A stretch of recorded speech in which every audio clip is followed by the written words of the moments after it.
Okay, so get this. Just 3 days before Nicole Kidman actually filed for divorce from Keith Urban, this was September 27th, 2025, Keith's on stage in California. Right. And she's performing The Fighter. Now, everyone knows this song. He's always called it his vow song to Nicole. It's like the symbol of their marriage. Yeah, totally. A monument to it, really. But that night, he doesn't sing it to her. He changes a really core lyric. Dramatically changes it. And dedicates this altered vow, if you can call it that, to his 25-year-old touring guitarist, Maggie Bow.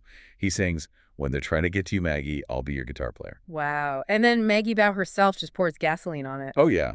Post the clip straight to Instagram. The caption, "Did he just say that, Chansanto?" Infamous now. Welcome to Starscope Report. We are diving deep into that exact moment and really everything that spiraled out from it. Join Jordan and Jamie as we break down what looks like one of Hollywood's most, well, managed splits. The end of Nicole Kidman and Keith Urban's 19-year marriage. But this isn't just about the end of a marriage, is it? It's more an analysis of the public performance, the theater involved, when huge stars need to execute a clean break. Absolutely. And our sources really highlight this core tension. The media, and maybe the public too, wants that shocking, sudden collapse story. Yeah, the big dramatic implosion. But the reality, certainly for a couple with this much at stake, seems to be a meticulously planned operation. We're talking a controlled demolition. Okay. Signed, sealed, and pretty much ready to go weeks before anyone heard a thing. So our mission here is to look at the source material, the legal docs, the concert stuff,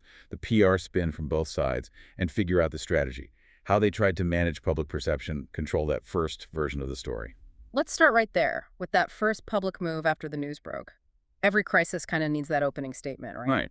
And Urban delivered his at the Giant Center in Hershey, Pennsylvania, October 2nd, 2025.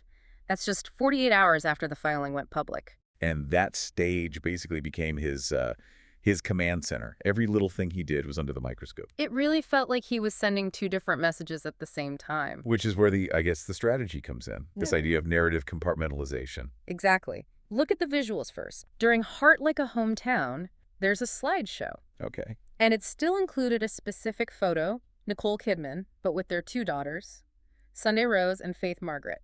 Critically, not a romantic couple shot. Huh. So why keep that? You'd think a clean break means scrubbing all traces of her immediately. Well, keeping that family image, it allowed him to publicly separate his identities, you know? Okay. He could be the failed husband, maybe, but over here, he's still the devoted father. It wasn't celebrating the marriage, it was protecting his image after the divorce. Makes sense. Aligning with the parenting plan they'd already worked out. Yeah. Like saying, the romance is dead, but the family unit, that's solid. Precisely.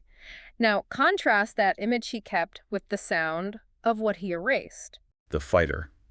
Gone from the set list completely. Surgically removed. And that song was the public symbol of them. The omission was loud. I mean, he'd always positioned that 2016 duet with Carrie Underwood as his commitment, his vow, inspired by when they first got together. Right. So cutting it out immediately, that's a public retraction of the vow. It's like killing off the myth of their famous love story right there on stage, Right. removing it from who he is now. Okay, so you've got the calm, stable father image on one side, and then bam, this burst of, like, raw emotion, a moment where he just ditches the PR script entirely. This is where he grabs the narrative, maybe, of being the one who is wronged. Yeah, we saw the TMZ report. During that 2002 breakup song, You'll Think of Me, Right. the original line is, "Take your space and take your reasons." Pretty standard breakup stuff. But he changed it. He changed it to, "Take your space and take your bullshit reasons." Yeah, not subtle. That's explosive. It's unfiltered anger. But doesn't that carry a huge risk, saying bullshit reasons? Couldn't her team just hammer him for being reckless? It's a gamble, for sure. It's that risk-reward thing in celebrity PR. The potential reward, authenticity. That raw, unfiltered jab bypasses all the careful statements. It connects directly with his fans. Right. Makes him seem like the honest one reacting to real pain. Exactly. It positions him as genuinely hurt, suggests her reasons weren't genuine, and wins him that immediate sympathy. He gets to control the emotional tone right out of the gate. So the whole concert was this calculated performance. But let's step back from the stage and look at the legal timeline, because this is where the whole shocking split idea just falls apart. Totally. The official story, what hit the news feeds, was Nicole Kidman filing in Nashville, September 30th, 2025. Citing irreconcilable differences. And crucially, listing the separation date as that same day, September 30th. Which makes it sound like the marriage just imploded overnight, sudden collapse. But the divorce papers themselves tell a different story. They included that detailed permanent parenting plan you mentioned earlier. And the dates on that plan are the real smoking gun here. Keith Urban signed that plan on August 29th, 2025. August 29th. Okay. Nicole Kidman signed it on September 6th, 2025. Whoa. So the separation agreement, custody, finances, all that was basically figured out, finalized, signed weeks, even a month before the public filing. Weeks before. It confirms what sources were saying, that they'd actually been living apart since the beginning of the summer. So this wasn't sudden chaos at all. Not even close. It's actually kind of fascinating how these high-level celebrity splits work. This proves the divorce was settled privately, financially, parentally long before it went public. The September 30th filing was just dotting the I's and crossing the T's. The final bureaucratic step. Pretty much an organizational feat, really, not chaos. And yet, into this super-controlled demolition, you get this grenade thrown in just 3 days before the filing. The whole Maggie Bao thing explodes. Right back to that lyric change on September 27th. Urban dedicates the altered line to her. She posts it. And boom. Suddenly, there's a simple, easy story for why this 19-year marriage is ending. The affair narrative. It lands perfectly because whispers about Urban and another woman were apparently already doing the rounds in Nashville. So wait, are you saying he basically used his guitarist as like a human shield or a decoy for a couple of days? That sounds incredibly cynical. Well, cynical or strategic, you decide. The question becomes how much was real versus how much was just useful for the narrative. Okay, so what's the counter evidence? It's pretty solid, actually. Bao's own father went public saying it was strictly professional, more of a musician thing. Right. She was only a temporary fill-in for his regular player, Natalie Stovall. And Stovall was back on stage for that key Hershey show right after the news broke. Ah, okay, so Bao wasn't even around then. Nope. Plus, reports suggested Bao was in a serious long-term relationship with her own boyfriend, Cameron Coley. So true or not, that lyric change made Maggie Bao an incredibly convenient figure right at that moment. She became the perfect narrative foil. Let's define that for everyone listening. Good idea. A narrative foil is like the simple, dramatic, emotionally satisfying public reason here. It's the classic rock star cheats story. Okay. And it conveniently draws all the attention away from the more complex, strategic, maybe even kind of boring legal reality of the marriage actually ending weeks or months before. The public needs a villain or a scandal, and she fit the bill perfectly, even if unintentionally. Exactly. And that need for a simple story instantly fueled the PR war that kicked off the second the divorce news hit. Yeah, you immediately saw these two very different stories emerging from anonymous sources, competing narratives. Kidman's camp went straight for the moral high ground, heartbreak, loyalty. Right, sources saying she didn't want this. She was fighting to save the marriage. Which positions her as the devoted wife, completely blindsided, totally wronged, locks down immediate public sympathy. Very effective. And Urban's side, they took more of a mitigation approach, didn't they? Yeah, instead of denying everything, their sources started suggesting the split was, well, kind of inevitable.